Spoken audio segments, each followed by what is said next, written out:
उपस्थित पीठासीन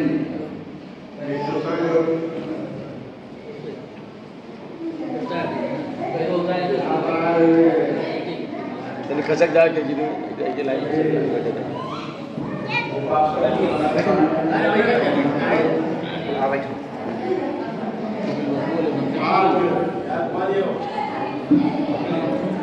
वीडियो बन रहा है आप लोगों का, पूरे देश में प्रसारित होगा, तो आप लोग इत्मीनान से देखिए कैमरे के।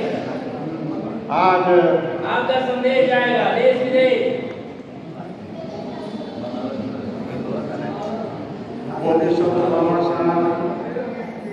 डॉक्टर अम्बेडकर ने दीक्षा के पूर्व संध्या पर इस देवदा में प्रत्येक वर्ष की भांति दीक्षा दिवस, देवदा महोत्सव और 3 दिवसीय प्रशिक्षण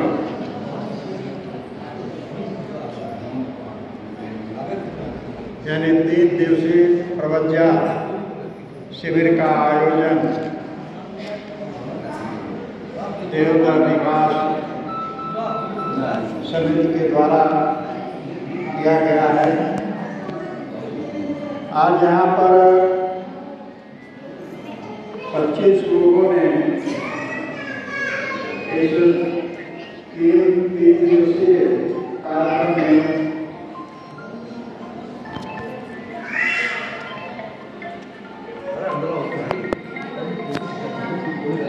केवल दीक्षा ही ग्रहण नहीं किया है, बल्कि भगवान बुद्ध के संघ को विस्तार देने के लिए उनकी शिक्षाओं को घर घर तक पहुंचाने के लिए उन्होंने सावध प्रवज्जा ग्रहण किया है। सावध प्रवज्जा का प्राविधान बौद्ध धर्म में है और प्रत्येक बौद्ध को एक बार चीवर अवश्य धारण करना चाहिए। जैसा कि हमारे संस्कारों में आता भी है चीवर संस्कार। चीवर संस्कार का मतलब होता है कि एक बार अपने जीवन काल में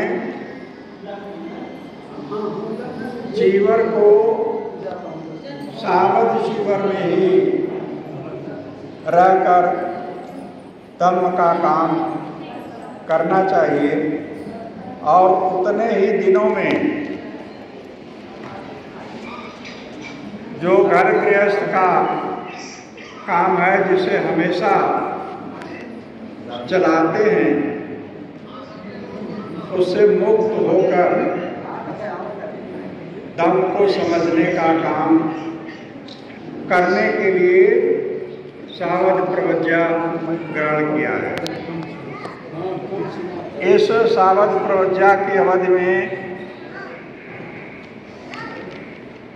विद्वान भिक्षुओं के द्वारा धर्म की देशना दी जाएगी। कैसे धर्म में चलना है, कैसे उठने बैठने हैं, कैसे दूसरों के साथ व्यवहार करना है, इन सारी बातों की जानकारी विद्वान भिक्षुओं द्वारा, आचार्यों द्वारा आप सबको दी जाएगी।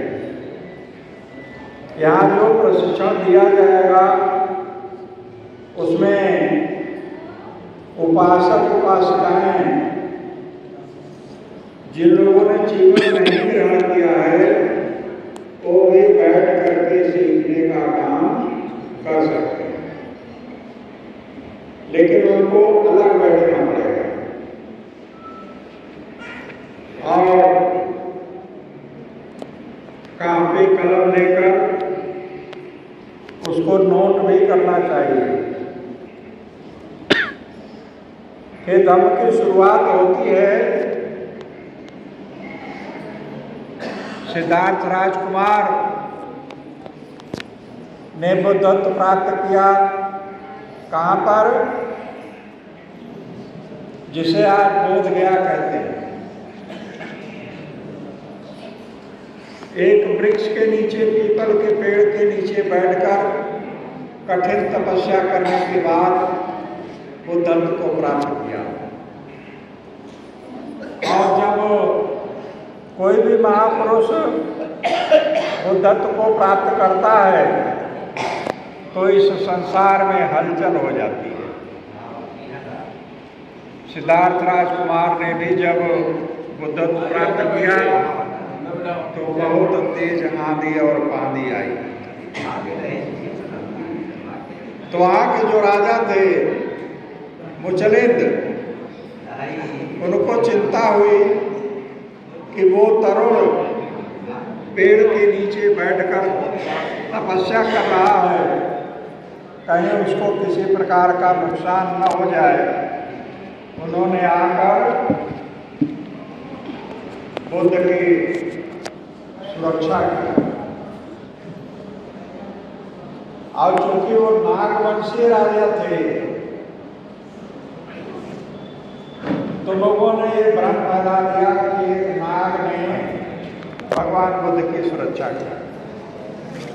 और जो अभी नया तालाब बनवाया गया उसमें एक किनारे पर भगवान बुद्ध का प्रतिमा लगाकर उसके ऊपर नाग का फण दिखाया गया कि नाग द्वारा भगवान बुद्ध की सुरक्षा की जाए।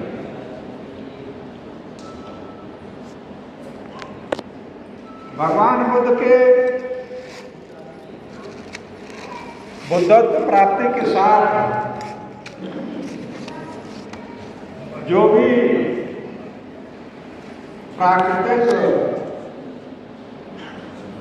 उथल पुथल मची उसको नियंत्रित करने का काम राजा मुचलिंद ने किया था।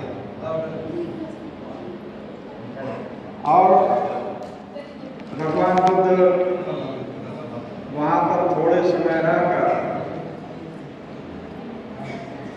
ऋषि पत्तन मृगदार वन में पहुंचते हैं।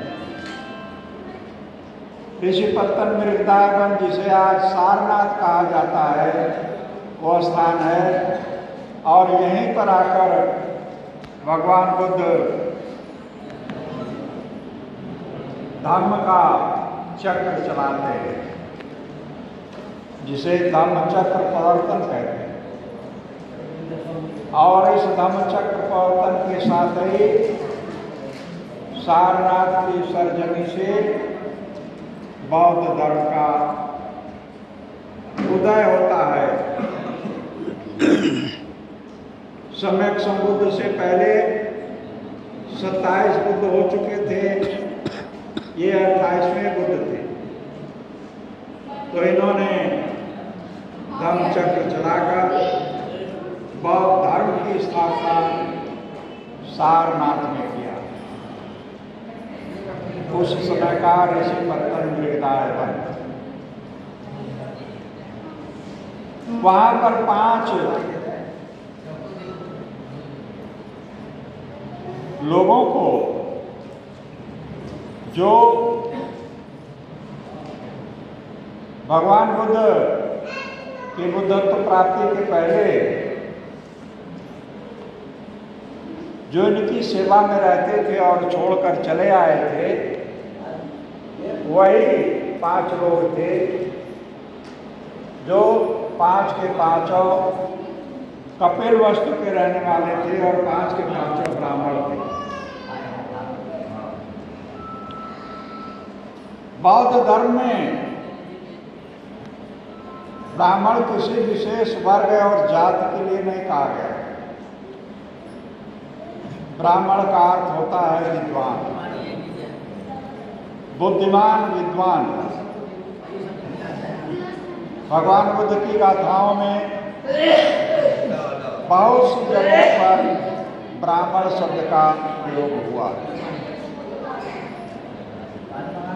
तो ब्राह्मण शब्द अगर वर्तमान जिसे हिंदू कहते हैं उसको लेकर चलें तो ब्राह्मण अपने आप को सर्वश्रेष्ठ कहता है और कहता है कि मैं ब्रह्मा के मुंह से पैदा हुआ।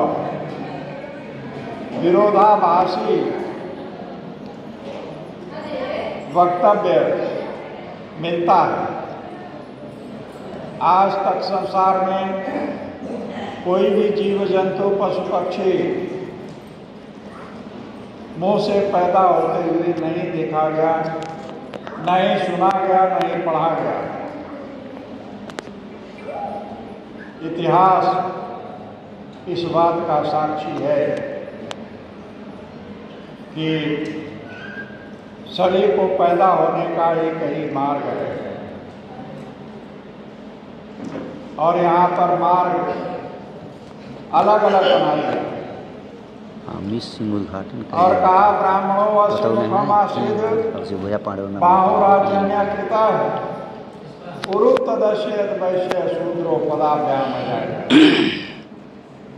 भगवान बुद्ध के धर्म में इस अनर्गल बात के लिए कोई स्थान नहीं है। भगवान बुद्ध का धर्म एक समानता का धर्म है। यहाँ पर सभी मनुष्य बराबर है। आप लोग नारे भी लगाते हैं। बौद्ध धर्म की क्या पहचान? मानव मानव एक समान। यहाँ कोई भेद नहीं, न कोई ऊंचा है न कोई नीचा है, सब बराबर है। हमारा भारतीय संविधान भी इस बात की गारंटी देता है कि भारतवर्ष के रहने वाले लोग सब के सब भारतवासी हैं और सबके सब को एक समान अवसर, एक सी शिक्षा मिलने की गारंटी भारतीय संविधान देता है। अब भारतीय संविधान गारंटी देता है लेकिन उसको लागू करने वाले लोग उसको सही